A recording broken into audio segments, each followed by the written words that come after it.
বিসমিল্লাহির রহমানির রহিম। আসসালামু আলাইকুম। প্রিয় ভাই বোনেরা, আপনারা সবাই কেমন আছেন? আশা করি আপনারা অনেক ভালো আছেন। আল্লাহর মেহেরবানিতে আমিও ভালো আছি।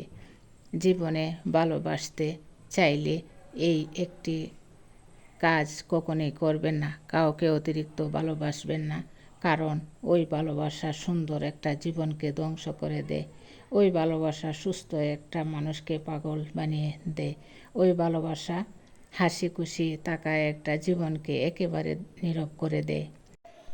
একটা জিনিস খেয়াল করে দেখবেন, আপনি যদি কাউকে মন থেকে ভালোবেসে ফেলেন, আপনার মধ্যে কোনো রকম লজ্জা শরম থাকবে না।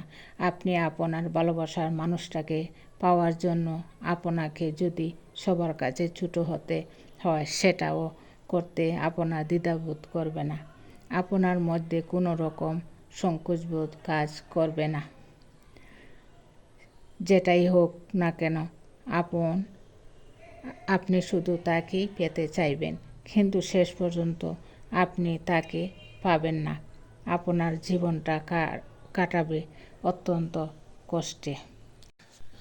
প্রিয় ভাই বোনেরা, আমি আজকে একটি ভালোবাসার গল্প বললাম।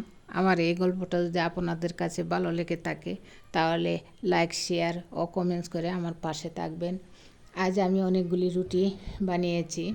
এগুলি আমি নর্মাল ফ্রিজে একটি বক্সে রেখে দেব। এগুলি অনেক দিন ধরে রেখে খাওয়া যায়, কোনো প্রকার নষ্ট হয় না। আপনারা একদিন ট্রাই করে দেখতে পারেন, এভাবে রুটি বানিয়ে অনেক দিন ধরে খেতে পারেন। ধন্যবাদ সবাইকে। আসসালামু আলাইকুম।